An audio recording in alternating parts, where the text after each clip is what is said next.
Welcome back to Dream Jobs, all my good friends, colleagues, and listeners.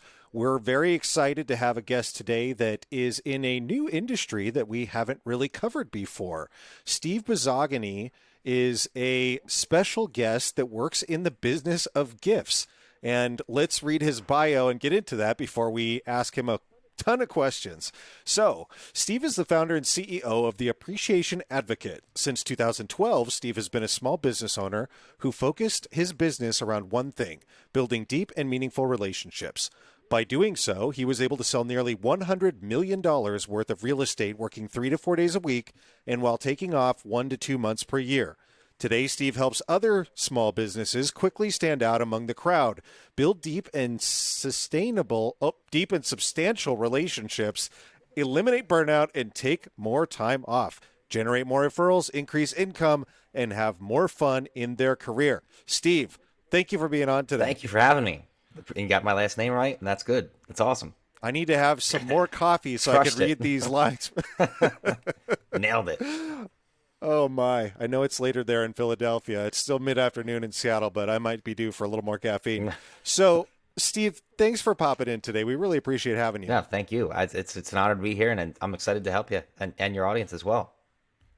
Great. So the way we typically do our episodes is we talk about kind of the, three-part act like a good movie. The currently, where are you at? The track it back and tell us how you got here, and then what's the future look like? So why don't you start by telling us what the Appreciation Advocate is and what you do every day in your business? Yeah, so basically, to keep it nice and simple, we help small businesses basically take care of the client appreciation process for them, and that's how we get them more referrals. We make them more referable, and we keep them top of mind. And that's those gifts that we create are what do that for the small business, because we know that coming up with a gift idea, shopping for it, buying it, waiting for it, wrapping it, and shipping it out, and then writing a personal note with all that, it takes a ton of time. And it's, obviously small business owners, they got to be doing other stuff. They want to be doing whatever they're doing. That's where, those money making activities. So like, that's why, we do it for you. So that's what we do. That's basically the everyday job as well. We take the orders and people reach out to us and we put them all together and make it look nice and fancy and professional for you. So when you say gifts, and I know you come from a real estate background, so when somebody closes on a house and their broker shows up with a bottle of champagne, that's what we're talking about, right? Yes. So no, that's not what we're talking about. Yes, that makes me want to, throw up in my mouth a little bit. And I say that out of love, because as a former real estate agent, I do know that is the stereotypical real estate gift. Let me get you a bottle of champagne. Now, here's the thing. That bottle of champagne makes one impression. Probably cost you $20. Would you pay $20 for one impression? So, we in-house, we call them fart in the wind gifts because they literally make one impression and they're gone. So, like, our job is to make you highly referable, and you don't get referrals when you're not top of mind. So, it's the same thing. It could be a bottle of champagne, or you could take someone to the Super Bowl. Like, it's still one impression. Except that Super Bowl trip cost $6,000, and that's one impression. Again, it's a cool So thing. that actual exchange, though, from agent to home buyer is an instance that you would work in. But you're saying that champagne is a crappy gift and they should buy me like a bonsai tree or something instead. If you want, if that's what you're into, so that's the thing. That's where the small business owner needs to take over and know what their client likes. So, like for me, when I was in real estate, I had a client who loved barbecue. He's obsessed with it. Like that was his thing. So I got him a grill set, but it was custom to him. So it said Matt's weapon of mass destruction written right on the spatula, and he was like, "This is awesome!" I'm like, so he's like, "This is amazing." So that was one thing I used to give people like those like Bose speakers, and I basically had customized them to be like whatever color they wanted, or had their name engraved on them, or you could do. I had a client once where he was a shoe guy and she was a runner, so I got there and they were having a kid, and I got the baby like a custom knitted Nikes. so so like Wow. that was like those make impressions, and they last, and then they will hold on to those Nikes most likely forever, as like a way to like, hey, this is what you wore when you were a kid. Oh, a realtor gave us that. Or one time, even when those are all obviously happy things, but you don't. there's also like negative times, like where some like there's loss and consolation. Like when you show up for someone when no one else is there, that's a big impact. So like I had a woman once told me she lost her dog. So I went onto her Facebook, got a picture of her dog, turned it into a watercolor painting, and then sent it to her and said, "Hey, just so you know, just because he's not here anymore doesn't mean you don't have to forget him." And she was like, "This is the greatest thing ever." And so these gifts don't have to be uber expensive. They can just be. They have to play one of the 6 criteria that we have for gift giving is play the heartstrings and make the deep emotional impact. So that's what makes you remember. And when people buy in because people buy emotionally and justify logically, and then once you get them to buy into you emotionally, then that's easy. The rest is easy. So, what would you say a couple of maybe use cases? What small business owners are the most frequent gift givers? Like, what industries do you normally work with? Basically anything in like the service industry, like car salesmen, insurance sales, what's the other one? Real estate agents, financial advisors, even sometimes like doctors will do that. Like anything medical, like doctors, dentists, like people, lawyers have their own practice. That like anything that has like a quote unquote book of business, like that's a big that kind of business sells pretty or buys into us pretty hard. Um, and we have different products too. So like we have like tier 1, tier 2, tier 3, and then we have like our high ticket item. Then we have like a different thing called like our door opener package, which is designed to get you access to whoever you want to get access to. Um, and obviously that fluctuates on timing based on who you're trying to get after. So like if you're trying to get a hold of Michael Jordan, it's going to take a lot longer than like, your local CEO of a marketing company or something like that. So, you mentioned earlier the desire to create gifts that are substantial and are unique to the person that's receiving it. So, custom engraving, an autograph from one of their favorite athletes, something like that. If I am assuming that this is probably pretty big during the holidays, so do you have the case where like the owner of a law firm will come to you and say, I have 50 employees and I want to get a gift for all of them? And then do you have to go through and do kind of like the personality survey to encourage them to make something special for each person rather than just buying 5 cases of wine? Yeah, so we do that. We do have an employee appreciation package too. So it's not just the clients we service. Like if you are a small business owner and you do want to appreciate on the employees, just like you said, we do that. But yeah, we do want to know a little bit about the employees. So like part of our onboarding process is give us their names and then tell us about them. And we have like a whole questionnaire. You got to go through it and make sure that they, what do they have kids? What are their favorite hobbies? What are their their birthdays, their spouse's names. What is their spouse like? Like it's pretty detailed because we want to know as much as we can because that's how we make that. Basically, people have emotional bank accounts and financial bank accounts, and you have to make a deposit into their emotional bank account before you can get a withdrawal from their financial bank account. Love that. Yeah, so that's basically what we do. Tell me, basically what I'm asking for is the PIN number to their emotional bank account. That's what I'm asking for when you sign on as a client. Give me the PIN number, please, and then I punch it in. Okay, that's where the gifts come in, and then you get to make the withdrawal when they buy into you heavier by giving you referrals, increasing your income, and obviously it's a lot more fun. Now, how long have you been doing So this? we are a younger company. We just started it up. We were a startup in 2022, so we're rocking and rolling pretty fun pretty rapidly right now, and it's been fun. I mean, right at this point, I mean, just the last 30 days has been pretty wild. As we get bigger, I've been requested to be on like over 40 podcasts. It's pretty Wow. crazy, like how many people are reaching out like this. We need this. Like we like I'm like okay, yeah, I know. Like this is why I started the company. So it's nice to see it get there, and I think we're going to be able to hit our goals with we're shooting for the to break that 7-figure mark in our first year, which is what we're shooting for, and I think that's possible. So that's pretty cool. So, what are the different components of your team then, what you have now or what you will have in people who are kind of account executives versus fulfillment people versus shipping and logistics? Like, what does it take in order to pull this off? But all of those things. Here's a really cool thing. It's like small business owners are my people. Like I love small business owners. Our 3 client avatars, like our ideal people that we serve are mom and pop, average Joe, and the solopreneur. Like those are our three best people. So basically, my whole goal when I built the company was because I know gifting companies that do what we do, they charge a ton of money. It's 10, 15, $25,000 for the consulting fee. That's before you even buy a gift. You haven't even bought a gift yet. That's just paying for the service. And mom and pop don't show up for that conversation, and neither does average Joe.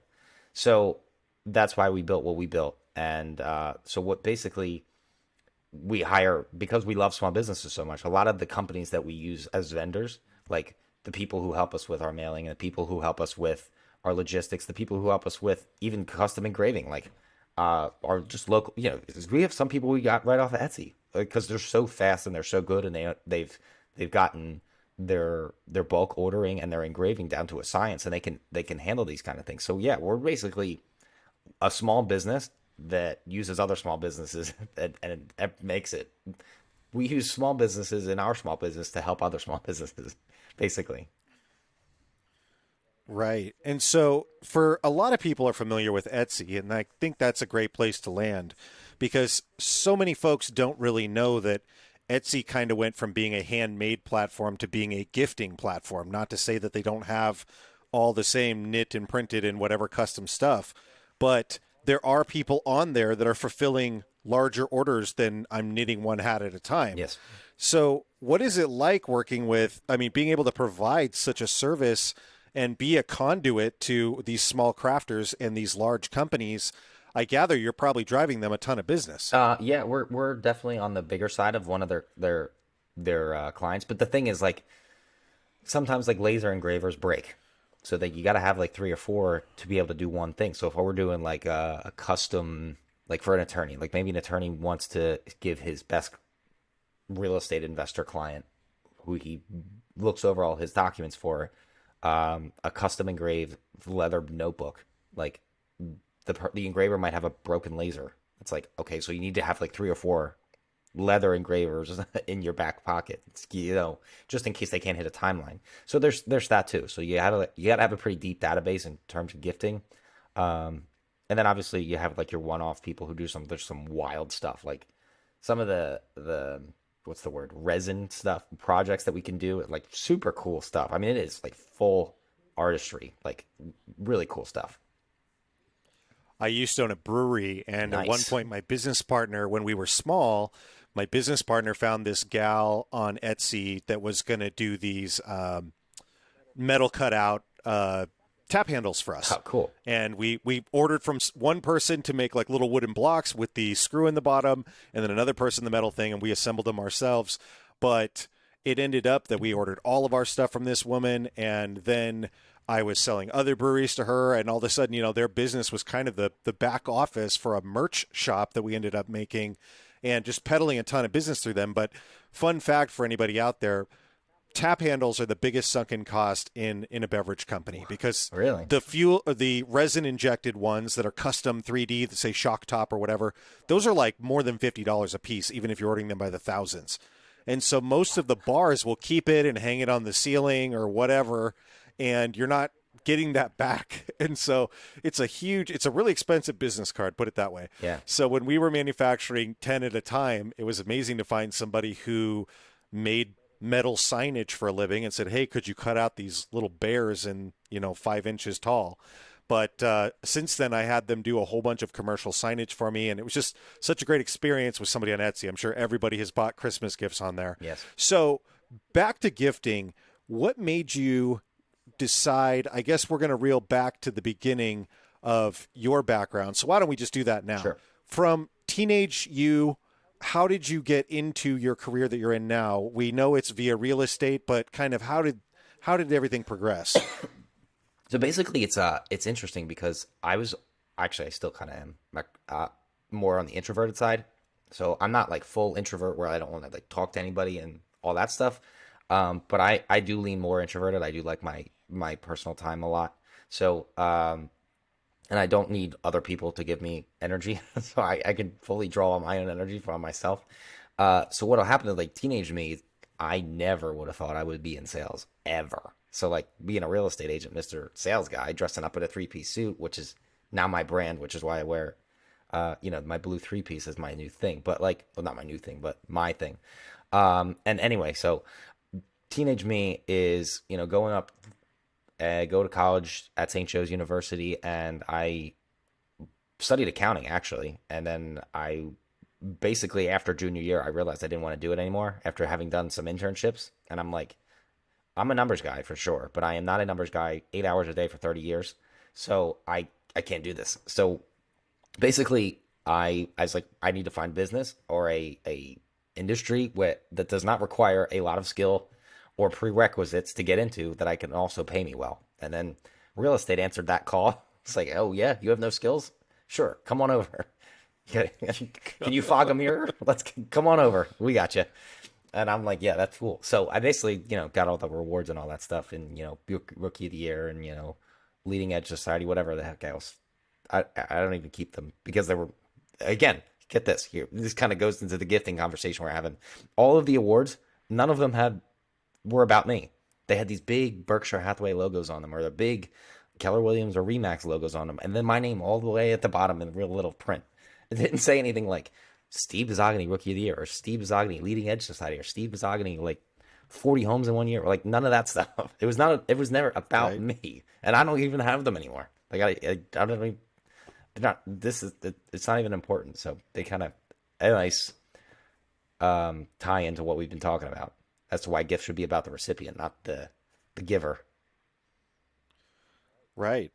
And so you were in an industry where you ended up giving a lot of gifts. You became the creative gift giver for your clients, and that inspired you that other agents were giving crappy gifts. Oh yeah, so I apologize. Yeah, I kind of went off on a little rant there. My apologies. So yeah, so to answer your question properly this time, what I ended up doing is I saw that because I was more introverted, I hated making the phone call, and I hated being real salesy, and I hated being like, oh, so you know anyone buying a house? Like, oh, because like the last thing you want people thinking is like, oh, you're only calling me because you want something, and I really don't like that feeling. I feel gross and icky, and like I need a shower after I have a phone call like that. So I'm like, I don't want to do that. So what I did is I was like, I need to basically break the surface before I get there. And that's where the gifts came in. So I can give someone a gift, and it was easy to follow up after that. Because I can go, oh, hey, just wanted to follow up and make sure I sent you something in the mail. I wanted to make sure you got it. And they're like, oh my God, yeah, Steve, this is so great. This is the nicest pair. Like I sent them like Cutco scissors. They're like, this is the nicest pair of Cutco scissors, or nicest pair of scissors we have. We are just thinking about it. And it's, engraved with their name on it and all that. And they're like, so cool. Just in time for Thanksgiving. We needed these and cutting for the presents of Christmas. This is awesome. Whatever.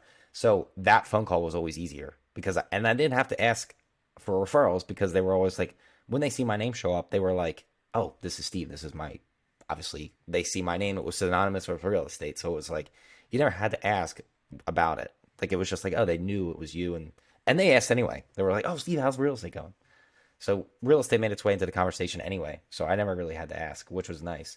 So I'm sorry, I'm being extremely long-winded. So what I'll do, I'll wrap this up real quick. No, please. Is after a while, I started obviously doing really well, doing $20 million a year in sales. And the other realtors in the office were like, started calling me like the referral guy. Like, oh, you're a big referral guy. So like, what are you doing? I told them about the gifts and the strategies I was using. They're like, and over and over again, it was, oh man, that's a lot of work. Or, I don't have time for that. Or that's a lot of work. And I don't have time for that. And I kept hearing that over and over. And so I was like, there's a market there. And I'm like, I can just do it for you now. And that was where Appreciation Advocate came into play. Fascinating. So for your clients, I gather you got a lot in the real estate industry first. Yeah, that's where I start. That's pretty easy. I mean, it was almost catered to that. And I thought about catering it to just that. But I was like, you know what? I know based on my own experience with dealing with like anything in life, any business, I know that there are appreciation shortages. And I was like, this can be for everybody. This should be for everybody, not just real estate agents. So I thought about it, but no, I made it for everybody. So people that you're working with now, then, how often are some of them ordering gifts? Real estate people constantly have new Yeah, clients. so you can order different packages. Like we have one package and we charge like quarterly because our strategy is you don't want to give more than like one gift a quarter because then you start to kind of dilute the meaning. So basically we charge quarterly. So like, okay, you could get 10 gifts in a quarter, you could do 25 gifts per quarter, or you could do 50 gifts per quarter. Or if you want to do like a custom package, we could do, that's the high ticket item we sell where we design the whole thing for the whole year. And we create the whole plan and all you got to do is sign off and walk away and collect the results basically.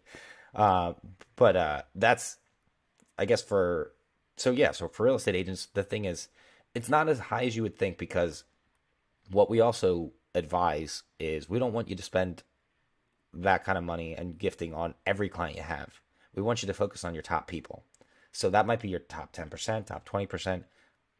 If I was mentored by a guy named Brian Buffini, and he taught me this target, and in the middle of the target was A plus, and then it was A, then it was B, and then it was the C's, and then the D's were like the JOs that you don't talk to. And basically you focus on the A's and the A pluses. So however many people that was, your whole database might be 200, but you might have 10 or 20 A's and A pluses. That's who we're going to gift. So you don't need to buy the 50-person package. You can buy the 10 or the 25. Does that make sense? Yeah, definitely. Okay. Do you feel kind of like Santa? So that's actually really funny that you say that. So like right on my website, it does say you're Santa and we're the elves. We do all the work and you get all the credit. That's basically what we do. Oh, that's fascinating. Yeah. I love that. So, seeing as how you guys just took a deep breath after your first holiday season, Well, so we don't do gifts on what? the holidays. Oh, you No, don't? that's Okay. yeah. So we don't do that because our job as appreciation advocates is to get you top of mind and get you referable. And if I give you a gift in December, you're in with the muck. Everybody else is my countertop had 47 Mm, cards on it this year. If I send a card for right. somebody, you're just going to be tossed in there. Even if it is handwritten, still getting tossed in there. So Oh, we that don't makes so we don't sense. let our clients do that. We don't if it's December we're off, like basically, which is kind of weird for a gifting company, but um that's our job is not to waste our clients' marketing dollars. It's to make them Okay. referable and top of mind and get them more money and more clients and more fun in their career. Okay, so let me rephrase that then. Now that you're cruising up near your first fiscal year with this business, what has it been like in terms of sales? Are people coming to you because your thing is so unique? Yeah, and it's also because it's customized. So like we're extremely flexible. Like you can literally like you can call us up at like and say, "Hey Steve, I just left lunch with this client. I found out that his daughter's leaving for college and we're going to be empty nesters, but I want to do something nice for him. I don't have time to put all this together. Just do something for us." And like that might be one of your 10 gifts you bought for the quarter. And so you just fill out your type form, send it over to us. Oh, okay. And the type form is like, what's your budget? Tell us about your client a little bit. What are they like? Why are we sending the gift in the first place? And then it's like an instant impact, like making an impact in that instant. So it's like extreme flexibility. It's like having like a gift assistant on hand all the time. Does it seems like real estate would just be the ideal for this because if somebody calls you up and says, "Hey man, I just got an offer accepted on a $2 million home," they've probably got 30 days of closing so they can have you order the thing so they can have it at the end, right? Yeah, but But I also for advise not doing it at settlement as well, because and I used to do it at settlement where I gave a gift. But here's the thing: I would do it where I would show up to my settlements and I would say, "Hey guys, just want to let you know I have a gift being custom made for you, and it's not in yet, even though I didn't even order it because I wanted to make sure the deal closed first." So I would say what I have a gift being custom made for you, and when it comes in, I'm going to reach out to you, and I'll come by and we'll see how you did with the move in. So basically, what that did, it gave me an excuse to go see them in person, gave me an excuse to call them after settlement, even though we're done the transaction. I still now have a reason to reach out to them, and it's not real estate related. It's like I have a gift for you. Of course, they're going to pick that up and answer that phone call. right. So what is the I'm sure people ask you, what do you tell your clients to expect for the turnaround working with all these different vendors making custom things? It depends on what they want to do. So like we have one vendor, she's awesome. So she's just like she's basically FedEx all by herself. So she's like really fast, and she can engrave things really quick and get you. And she can even do the mailing for us if we don't. But yeah, obviously it depends on the product. So if it's something that's more intricate that like requires more time, like if they want to do like some kind of custom metal artwork, that's going to take some more time. And so it depends on whatever they're ordering. So like, hey, do you want to have a turnaround of like on the type form that you send us, like when you want to use one of your quarterly gifts, like one of the questions is, okay, how soon do you need this? Because whatever you're going to ask Oh, for better fit in that timeline. And we'll tell you, we'll reach out to you and be like, hey, look, that's just not going to happen realistically. Because I mean, we are good at what we do. We're just not gods. Like we can't make that kind of stuff materialize overnight. right. Yeah, that makes a lot of sense. So it's very early days, I guess, and you are scaling at a rapid rate. But what would you say are your goals for this, maybe a year versus 3 or 4 years out? A year, we're trying to shoot for seven figures in one year. That's the first that we're trying to break $1 million in revenue for the first year, which is going to be pretty fun. And then within 3 years, it's 250,000 a month is the goal. Wow. Yeah, it's pretty cool. It's a fun big. What do you call them? BHAGs, big, hairy, audacious goals. Yeah, Love yeah, that. I've never heard that. yeah. So what do you think that are you able to remain pretty lean in terms of your own staff and payroll, or is it going to take a lot on the fulfillment part? How does that all work It's out? actually not as it is fairly lean. It's for right now. And we have our projections and our estimates for growth. And they're really not awful. I actually have some friends and who are also in this kind of gifting industry, and I've learned from them what their costs are, who've been doing this for a while. And I have one friend. Her client, she has Amazon as a client and Google as a client. They're both her clients, and her team is only 8 people. so like, so Right. like she's handling Google and Amazon with 8 people, plus every other client she has. So I'm like, so we're able to manage this. It's I'm not. I know that it can be done. It's just it's for us. I think it's like you said, fairly lean. I would say yes, fairly lean. Awesome. So, Steve, I like to ask a number of questions that just have to do with you Fire personally away. before we get some nuggets of knowledge and send the people on their way. But as we're descending toward the runway here, let's stick the landing with some fun Yes. stuff. So, the first question is a three-parter, and this is just about you Shoot. personally. The first one is if you could do any job in the world for one day, have you always dreamt of being some kind of athlete or performer or astronaut or something wild?